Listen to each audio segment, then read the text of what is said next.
Steve, I do still have one line of questions that I think I asked Kevin to pass on to Jack to make sure that you were prepared. The Falcon Heights contract. Yes. I know you're well aware of what it takes to patrol a neighborhood and response times and backup issues. My primary concern about the Falcon Heights scenario is where the backup cars are going to come from. And, logistically, usually contiguous communities, it's easy to back each other up. We're going into new ground here by only having one car in Falcon Heights, and if they need additional assistance. And because of the politics of with St. Anthony, I'm suspecting that they won't be eager to run into Falcon Heights. Maybe they wouldn't even be wanted. I'm not even sure what the politics of that are. St. Paul's on a different radio frequency, which really brings it back to Roseville, who is the logical agency to help out your squads there.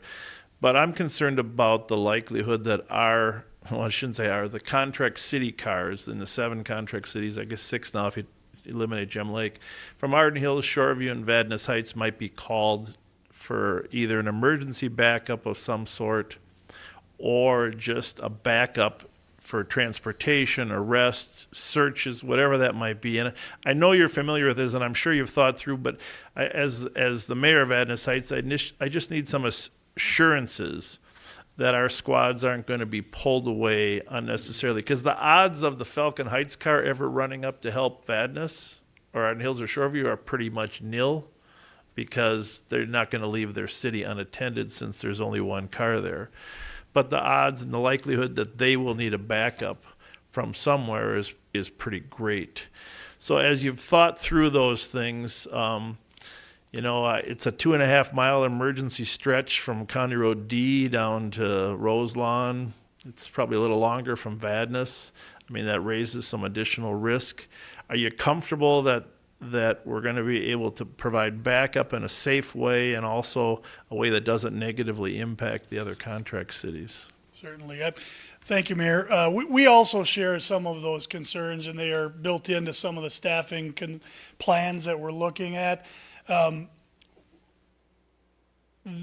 Contiguous cities are easier to back and share resources across.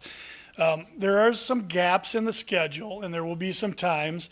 They're in the early morning hours, in the middle of the night into the early morning hours. There are also some overlap hours where there will be actually 2 Falcon Heights cars working.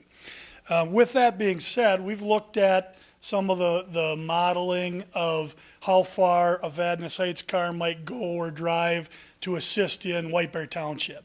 And you might have from the center of the city here to White Bear Township a 7 to 8.5 mile run to get to that other incident. Similar stats down into Falcon Heights, you're looking at 8.5 to 10 miles. So you are adding some time and distance onto that. The thought would be that the partnering cities who we've all spoken with, and there are 2 sides of the coin with the St. Anthony issues on that. I think our primary backup, with them being a Hennepin County department primarily, will come from the Roseville, the St. Paul, the county wide cars that aren't assigned to a city as a backup, and our partners in St. Paul. So, knowing all of those things are going on, one of the things, there are 2 different radio frequencies going on when you get into the St. Paul over to the county channels, but with the merged comm center, that gets a little less complicated nowadays than it used to be. Really, probably the best thing for me that brings down the level of anxiety is when you look at what goes on in the city of Falcon Heights. They average over the last 3 years about 3,000 calls a year. That puts it at about 8 calls a day. It's not the busiest place in, now they're going to be part of the contract group if everything continues the way it goes. It's not the busiest city by even a long stretch in those contract groups. So we believe that we will have adequate resources down there, and we will be able to adjust and on the fly deal with the backup situations that you talk about as they come. You know, to Councilmember Johnson's comments earlier, it's a strange and changing world, and a lot of what we do isn't done by one singular deputy. It's done by two or more or whatever. So there will be some give and take and backing across those. But way back at the beginning of my career, I started in the city of Roseville as a police officer, and the sheriff's office was the police agency in Falcon Heights. And then Roseville took it over, and I was a young patrol officer in Falcon Heights. You know, it has worked in the past. I think it'll work in the future. And yes, to assure you and the staff and council here, it is our goal to keep your resources as unchanged as possible with this addition, and not find that the services you pay so dearly and see so preciously here aren't someplace else inordinately amount of time. Well, Steve or Chief Frazier, which I don't know which is more appropriate, but I appreciate your comments about gives you some comfort. I think you're probably right that the limited number of serious calls in Falcon Heights probably would give me some comfort as well. I guess I have two things to ask, though, just as we move forward.